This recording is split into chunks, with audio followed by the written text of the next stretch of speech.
5 years back, my older sister Jackie ran away with her deadbeat college dropout boyfriend, Scott. She was 20 at the time and he was 21 and they'd been together for 5 years by then. The two of them had been inseparable since school, and my family had never approved of him because he had always been up to no good. He was not particularly good at academics and was constantly getting in trouble at school, and in high school, he started smoking and drinking and doing everything that one should not do. My parents always wanted her to break up with him, but she was determined to be with him, and there was not much that we could do because even when we would fight about him, she would still go see him afterward, and it didn't matter to her that he was not the right kind of person for her. And then, we lost my father 5 years back to a massive cardiac arrest. I had just turned 19 at the time and I still remember feeling like my world had been turned upside down. Even then, Jackie refused to cut down on her time with Scott and even invited him to the funeral, knowing that we did not have a good relationship with him. At the funeral, he was high as a kite and that was where we drew the line. My mother and I told her that we would not entertain this anymore and she had to choose between us. So she ran away with him, just because we had said that we were not going to support her and fund her lifestyle if she continued to be with him. It was very difficult for us to come to terms with it, but she was an adult and we could not stop her. So for the past 5 years, we have had no contact with her since she was the one who cut us off. After my father passed, I decided not to go to college because I wanted to work and financially support my family. My mother had been a stay-at-home mom all along, and she could work but I did not want her to. She had even offered to take up a job as a secretary and then send me to college, but we had had a comfortable life so far and I did not want to compromise that. Besides, my dad had also been working since he was 18 as well and had never even gone to college. So if he could do it, so could I, and I had faith in myself. So I started small and got a low-income job as an intern, but then I worked my way up, and now, I'm pretty comfortable. I work in sales and I would like to believe that I have been able to maintain the standard of living that my father had left for me. Of course, it also helped that he had left us a certain sum of money when he passed away, so we were able to survive on that as well when I was not earning much. My mother was also very helpful in the beginning. She did everything in her power to make sure that I did not need to do any of the household chores when I came home from work and was just overall very resourceful. We have tried our best to do well for ourselves in the past 5 years, and even though we did miss Jackie, there was not much we could do about that. Even though I have been the breadwinner of the household for the past 5 years and have been financially supporting my mother, I always knew that she really missed Jackie, since Jackie had always been her favorite from the beginning. She never treated me badly, but it was obvious that she had a soft corner for her elder daughter. And when she had run away, there was a huge void in my mother's heart, and I was aware of it. She never talked about her, she stopped pretending like she had another daughter, and it was just the two of us. I had gotten used to that, but then, about 10 days ago, Jackie and a young boy who could not have been older than 3 or 4 years old, showed up at our doorstep after 5 years. Both my mother and I had been at home at the time and they showed up, and when I saw the two of them through the eye hole, I was shocked. However, my mother did not even wait to discuss it with me and just opened the door as soon as I told her who it was. She did not wait to consult whether or not I wanted them inside the house or not, but I could forgive that, since I could sense that she was really worried and excited at the same time, and at the end of the day, she was still a mother. She immediately hugged and welcomed her in along with a little boy who she claimed was her son. The two of them looked worse for the wear and Jackie had literally shrunk to half her size. It was very obvious that they had been suffering for a really long time because their clothes were really dirty and old. They had also been patched up in weird places and I could see that their hair was also greasy and it looked like they hadn't been able to shower for days. But the most concerning of all was her body, which looked really upsetting since she had lost a lot of weight and was looking really bony. Jackie has always been plump, and seeing her like this was shocking. There were bags under her eyes and gosh, it was just really pathetic to look at them. I remember feeling very uneasy when I saw her for the first time after 5 years and I can't even describe to you guys how awful it felt. I could tell that she had obviously not been in the best living conditions for the past few years and it really showed. So even though I've been skeptical about letting them in, I could not blame my mother for bringing them inside. As soon as they were inside, my mom forgot all about everything that happened in the past and immediately started talking to them and converting them because she knew that they had been through a lot. Jackie then started telling us that after she and Scott had run away together, it had been difficult for them because he was a college dropout and she had also dropped out at that point and there was nobody to offer them jobs. It was still easier for me since I used my family's connections to get my first internship, but she did not have anybody helping her out. After some weeks of struggle and literally living hand to mouth, they were able to find really low-income jobs for themselves and that's how they have been living for the past few years. They had switched jobs a couple of times but had not been able to move up like I had, and so, things were really bad for the two of them for quite some time. Jackie and Scott had been fighting a lot in the recent past, and especially after their son had been born, things had gone from bad to worse, and he had ended up cheating and kicking her out of the house a couple of weeks ago. With nowhere else to go, she had come to the only place that she knew she would be accepted, which was back home. She wanted to ask us to forgive her for everything that they had put us through and take us back into our lives. I wanted to discuss it with my mother before we committed to anything, But before I could even say that I needed a moment to discuss this, she told them that they did not need to worry about anything anymore because now, they were back and she was going to take care of them. I found that a little shocking because I was the one who was earning, so it was technically something that I would definitely have to be a part of, and I felt like this was something that we needed to discuss. But she had already said that and Jackie seemed so happy that I did not feel like raining on their parade. It was not until later that they had gone to freshen up that I pulled my mother aside and I asked her if she was serious about this because for 5 years, we had not been in touch with them and we didn't even know exactly how they had managed to get themselves in such a bad state. Because from what they had told us, they had had jobs in the past so they should have been able to save some money at the very least and be able to live decently. However, from the looks of it, it seemed like they had been spending their money on something else altogether, and I had a sneaking suspicion that she might have been into drugs or something because there was no way that they had had jobs in the past and were still looking like that. If they were into shady and illegal things, I did not want to accept them back into our life so quickly and thought that we needed some time to think about this, but my mother was not on board with that.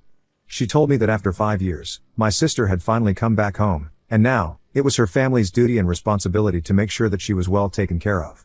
My mother made it very clear to me that she was not interested in whatever she had been up to in the past, and now that she was back, it was a clear sign that she wanted to get her life back on track.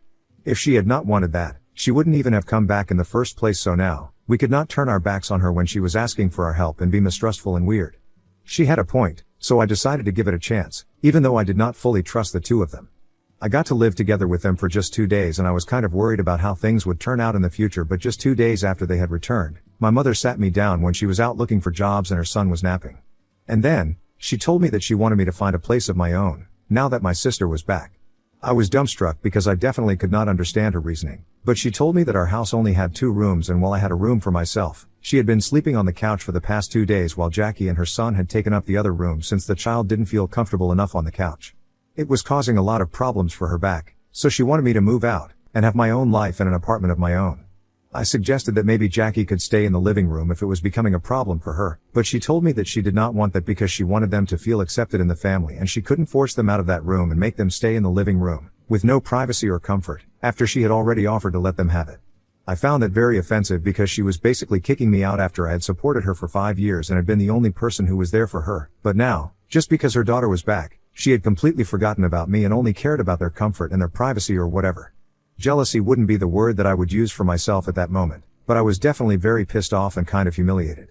I guess I just felt betrayed by the way that she was acting, and instead of trying to understand where I was coming from, she decided to accuse me of being jealous of Jackie and said that she knew that I had always had a problem with her, but the way that I was behaving was not acceptable. She was acting like I was someone who was jealous and insecure of Jackie coming back and even said that I had had her all to myself for so many years, and that should be enough for me, so there's no need for me to act like this now. She said she just wanted me to make one little sacrifice for the well-being of Jackie and her son since they had been through a lot, and it had been unimaginable, so I needed to cut them some slack. It turned into a really bad fight, and I decided to pack up my things and leave that very day. It has been a few days since then, and I have been living with a friend since I can't find any apartments on such short notice, but I feel like I have to go back to living with my mother anyway because of what happened 4 days ago. After I left, I decided not to speak to my mother because she had really pissed me off, and I was feeling very upset. So I muted her and also blocked Jackie. I did not want anybody to be able to have any access to me, and so, I did not know what was going on after I had left. Then I received a call from my mother 4 days ago and she was in tears, so I obviously got very concerned about her going on, and she told me that the police had shown up at our house and had placed Jackie under arrest and she was in their custody. And from the looks of it, even she was under investigation. I was shocked to find out about that because I knew that there was something shady going on, but I had not expected her to get arrested so soon. And when my mother told me the real reason why she had been placed under arrest, I was even more shocked because apparently, the kid that she had brought along with herself, was not even hers. He was not her son, but he was definitely Scott's son, and she had basically just kidnapped him and made a run for it to get back at him or whatever. It was completely unhinged, and when I found out about this whole story from my mother, I knew that this was serious and she was obviously calling to enlist my help. My mother told me that apparently the kid that she had brought along was the child that Scott had brought home when he had decided to kick her out. That was his son, with his affair partner, and Jackie had been really upset about it, so when she got kicked out, she decided to kidnap him. And the poor kid was just 3 years old. He hadn't exactly been taught anything about such situations, so he just came along with Jackie since she'd apparently convinced him that she was taking him to Disneyland, and then started threatening him to keep his mouth shut around us or she'd make sure he never got home. The cops had been looking for her for a really long time, but she had been practically untraceable because she did not have a phone or anything of the sort. Eventually, they were able to find her out, and I'm thankful for that. It was crazy, and I told my mother that she should have really discussed things with me before allowing Jackie, and that kid to move in with us because now, she was going to be investigated as well, and even though the cops were not going to suspect anything since we had not been in touch for so long, it was still going to ruin her reputation if people find out about it. On the phone call, she told me that she wanted me to help her find a lawyer and prove that she was not involved in any of this, and I told her that I would do that, but it would mean that she would have to stop speaking to Jackie because she had put our family in a really difficult spot, and I didn't appreciate that. But my mother thought that it was an unreasonable demand because no matter what she had done, Jackie was still our family, and she expected me to help her as well in things that we should testify against Scott when the trial begins and try to save my sister. That's where we disagreed, and we had a really bad argument on the phone because I was not on board with that. I think that Jackie deserves to be punished for what she did. Being cheated on feels bad, I know that. And I know that it probably makes people feel like crap, but that's not an excuse to literally kidnap a child, and then put your family in danger as well. That is unhinged behavior, and I don't feel like helping her out and becoming the bad guy in the process. So I made things very clear to my mother, but she said that I was just letting my jealousy and insecurity show yet again, and said that she wished she had raised somebody with more compassion than me. My mother started acting like I was the villain here, and now, I'm seriously considering if I actually am or not. Because I feel bad and don't know what to do. Ida for refusing to help my estranged sister stay out of jail? Update 1. So 3 days have passed since I posted my update here. I would just like to thank everybody who took out the time to respond to my original post. That's really kind of you guys. Anyway, after reading the comments and thinking about stuff on my own, I decided that I was going to do my duty to my mother and put her in contact with a good lawyer that I knew because I did not want her to suffer. But, at the same time, if she chooses to help Jackie out and represent her as well, I'm gonna ask her to back off. My only duty is to my mother, not to Jackie. She abandoned our family long ago, and I no longer feel the need to justify or stand by her. If my mother does, that's her own business. I don't want to interfere with that, but then again, I don't feel the same way, and I have been very clear on that front. I cannot believe that my mother tried to gaslight me and make me believe that I was the bad guy for not wanting to help out my sister, who is literally a kidnapper. That was really unfair of her, but anyway, I can't help the situation now. I'm still living with a friend and trying to look for an apartment, just so that I can be distracted from all of this. I know that Mom will not go to jail. She has had nothing to do with any of this, and everybody knows that we have not even been on speaking terms with Jackie for the past couple of years, but then, I'm always worried for her. Even though we are not on speaking terms right now, I'm still worried for her.